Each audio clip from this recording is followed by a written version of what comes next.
Hi everyone, welcome back to TeckWrap Craft Finals YouTube channel. We're so glad that you're here crafting with us today. Today I'm working on a tablecloth with a sublimation design that my kids can color on. I'll be able to pop it in the wash, coloring comes off, but the design that I sublimated will stay on the tablecloth.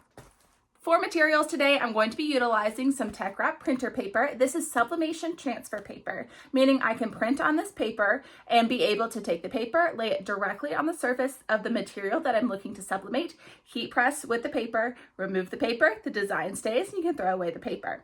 Being able to directly print on the sublimation paper is super handy, and this one from TeckWrap is super high quality.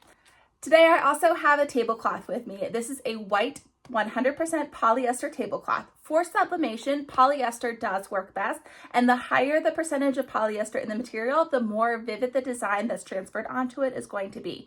I'll also be utilizing Cricut Design Space, but you can use whatever kind of software that you want to be able to get your images in great shape and ready for printing. I'll also be utilizing my Epson EcoTank printer in order to print the designs with the sublimation ink. The Epson printer comes with regular printer ink, so I've purchased the sublimation ink separately. I'll also be utilizing my Cricut heat press in order to transfer the design, but you can use any heat press that you might have around. So let's get crafting.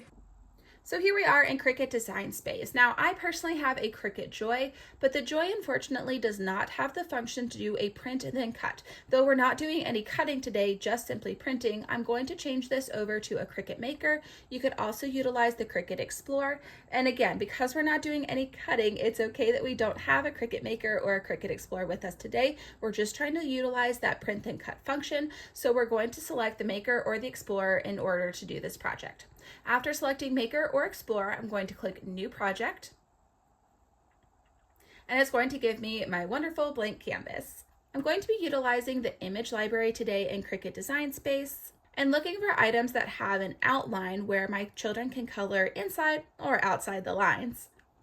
Now, if I find a great item, for instance, this image right here that I love and want to utilize, I'm going to show you a fun way that you can actually create an outline. Now, this item does not have an outline to it, but we're going to create one today. We can do this one of two ways using the offset function. Now, the offset function, we can either make something bigger than the original image and then slice it with the original, or we can actually make it smaller than the original and utilize it that way. I'm going to choose the larger image, and I just want something barely larger than what we have. So I'm going to use about 0.05 inches for my outline and click Apply. Now I'm going to go over here to my Layers tab, and I'm going to select both of these layers that I have, so our offset and our basic cut, and I'm going to come down to the function here at the bottom that says Slice. Now back here on our image, we are going to remove all of our layers from being on top of each other. This layer is our original. This one is our offset, and then now we have this awesome, beautiful outline. We can turn this into any color that we would like to have printed. I'm going to choose black because I think that's going to show up the best. We're going to delete these other pieces, and we have this awesome outline image that we're going to be able to sublimate onto our tablecloth. I'm going to go back to my image library, and I'll see you after I add more of my images.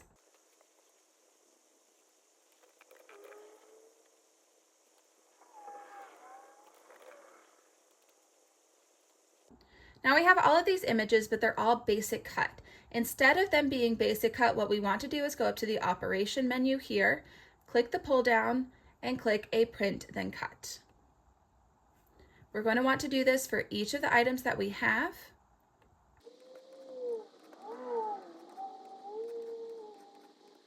And that's going to give us the result that we're looking for. Now we need to make sure that the max size is 9.93 by 5.25.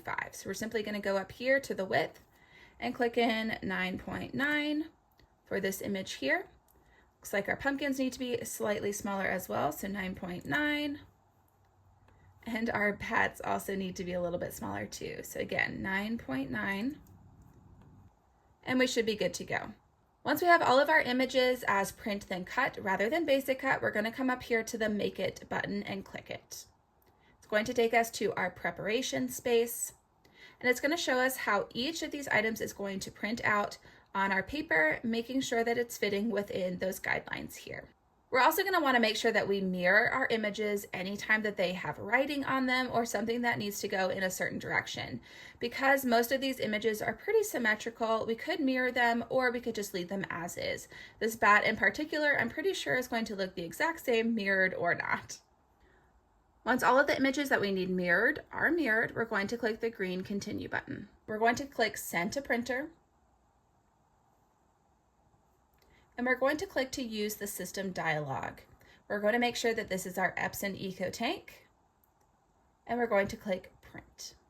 Over in the Systems dialog box, I just want to go into Preferences and make sure that we're utilizing plain paper with color being the highest quality possible. We're going to click OK, and then we're going to click Print. And then we're going to pop over to our Epson Eco Tank and make sure that things are printing correctly. Now, when you first get out this paper from TeckWrap, you'll notice there's a white side and a pink side. You'll want to make sure that you're loading the paper into the printer so that it will print on the white side rather than the pink side. While the rest of the images are printing out, I'm going to take a pair of scissors and cut along my image so that these calibration markers for our print and cut feature are not going to be on my paper. Anything printed with sublimation ink onto this paper is going to transfer onto our tablecloth, and I would rather not have these calibration markers on there.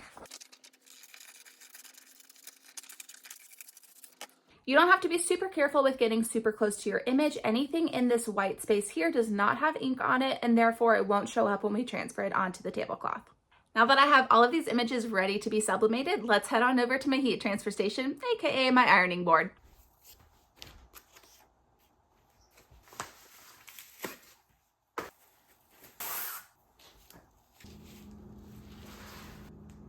We're going to preheat our material for about 10 to 15 seconds. Making sure to smooth out any of the wrinkles so that our design transfers nice and flat. After our material is preheated, we're going to take one of our images, place it down flat, making sure that it's the right direction that we're looking for. I'm going to utilize a sheet of parchment paper. This helps if any of the ink gets on the back of the printed image to keep it from getting on my heat press. The settings for my heat press are at 400 degrees Fahrenheit for about 35 seconds. If you find that that's not enough, you can always increase your time, but 400 is the max for this particular heat press. Once the time is up, I'm going to lift up my heat press, remove the parchment paper, and very carefully pick up my printed paper. It's going to be very hot, but I also want to make sure that it's not cooling down still on the material, possibly shifted and putting ink in a different place.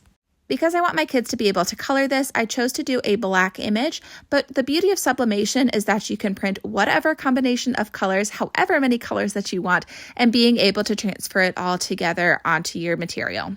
I'm going to repeat the process that I just did with all of the remaining images. So preheating the material for 10 to 15 seconds at 400 degrees, laying my printed image face down onto the tablecloth, then pressing at 400 degrees for about 35 seconds. You can add just about anything to these tablecloths. You even could cut the tablecloth down into smaller sections and make placemats out of it as well. And the TeckWrap sublimation transfer paper is so awesome and gives you such a high quality of transfer from the paper to your material. With all sublimation products, you'll want to make sure you're in a well-ventilated area for your protection and the protection of others around you. You'll continue heat pressing your images until you have your tablecloth filled, or as much of your tablecloth as you want filled, and then your little ones are ready to color. Over on the TeckWrap website, you can also find sublimation heat press settings depending on the fabric type, what temperature to use. These are in Celsius, but you can easily convert that to Fahrenheit, how much time, and what type of pressure, and any tips you might want depending on your material. Thanks for watching, and make sure you comment below, tell us where you're from, and what you'd like to see us craft next.